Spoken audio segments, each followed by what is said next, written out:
The Springs Preserve is indeed the birthplace of Las Vegas. This is where the springs came up out of the ground and formed the Las Vegas Creek, which ran through what we now know as downtown Las Vegas. In Spanish, Las Vegas means the Meadows. This was the Meadows. And it was the Meadows because of water. In addition to this being an active well field where we're pumping groundwater, we also have a very large reservoir and pumping station at this site. Moving water throughout the Las Vegas Valley it's an impressive feat.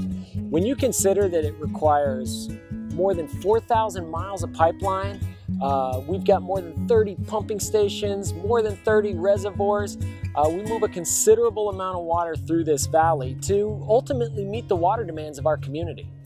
It's done ultimately through a network of pipes, pumps, and reservoirs. What happens is water is brought into the valley from the Southern Nevada Water Authority. That water is already treated and it's delivered to the individual water purveyors. Those purveyors then pump the water uphill to a reservoir.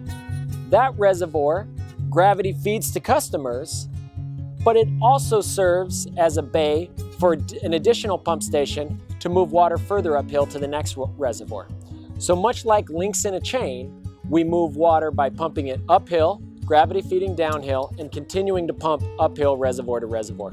The reservoir at the Springs Preserve stores 30 million gallons. That's 30 million gallons of drinking water that ultimately we use here in the valley, either for cooking, for bathing, but mostly for irrigation. In fact, the majority of our water use goes to irrigation, and it goes to irrigating residential properties. In 2013, our average daily water use for the entire Las Vegas Valley was about 245 million gallons.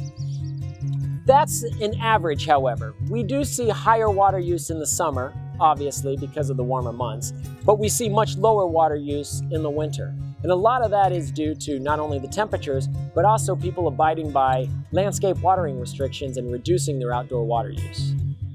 You know, it takes a lot of energy to move water throughout the Las Vegas Valley. In fact, the biggest consumer of energy for the entire valley is ultimately moving this water that ends up being delivered to your taps. So anytime we as residents or businesses are conserving our water resources, we're also conserving energy.